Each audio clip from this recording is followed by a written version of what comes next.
రాష్ట్ర శాసనమండలి తూర్పు పశ్చిమ గోదావరి ఉపాధ్యాయ నియోజకవర్గ ఎన్నికల్లో అభ్యర్థి బొర్రా గోపీమూర్తి అవసరమైన కోటాకు మించి ఓట్లు సాధించి ఎమ్మెల్సీగా ఎన్నికయ్యారు. సోమవారం స్థానిక జేఎన్టీయూ కాకినాడ ప్రాంగణంలోని doctor BR Ambedkar library ground ఫ్లోర్లో ఈ ఓట్ల లెక్కింపు ప్రక్రియ ఎన్నికల పరిశీలకులు కె హర్షవర్ధన్, రిటర్నింగ్ అధికారి జిల్లా collector Shanmohan Sagili, joint collector Rahul Meena, జిల్లా ఎస్పీ విక్రాంత్ పాటిల్ అభ్యర్థుల ఏజెంట్ల సమక్షంలో నిర్వహించారు. 14 టేబుళ్లపై ఉదయం 8 గంటలకు ప్రారంభించిన ఓట్ల లెక్కింపు ప్రక్రియ మధ్యాహ్నం 1 గంటకు పూర్తయింది. ఈ ఎన్నికల్లో మొత్తం పోలైనటువంటి ఓట్లు 15,494 కాగా లెక్కింపులో 814 చెల్లని ఓట్లు పోను మిగిలిన 14,680 వ్యాలిడ్ ఓట్లలో బొర్రా గోపీమూర్తికి 9,165 ఓట్లు తొలి రౌండ్లోనే లభించాయి.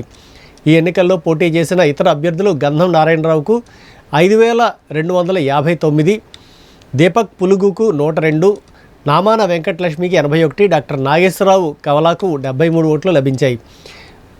వ్యాలిడ్ ఓట్ల ఆధారంగా నిర్దేశించిన కోటా ఓట్ల సంఖ్య 7,341 కాగా దీనిని మించి బొర్రా గోపీమూర్తికి తొలి రౌండ్లో డిలైడ్ కౌంటింగ్లోనే 9,165 ఓట్లు లభించడంతో ఎన్నికల కమిషన్ ఆమోదంతో ఎన్నికల రిటర్నింగ్ అధికారి జిల్లా కలెక్టర్ కాకినాడకు ఆయన ఎమ్మెల్సీగా ఎన్నికైనట్లు ప్రకటించి ధ్రువపత్రాన్ని అందజేశారు.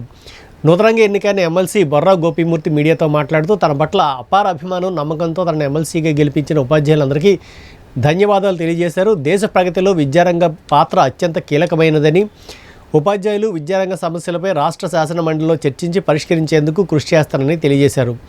వివిధ ఉపాధ్యాయ సంఘాల ప్రతినిధులు, పలువురు ప్రముఖులు నూతనంగా ఎన్నికైన ఎమ్మెల్సీ గోపీమూర్తికి అభినందనలు తెలియజేశారు.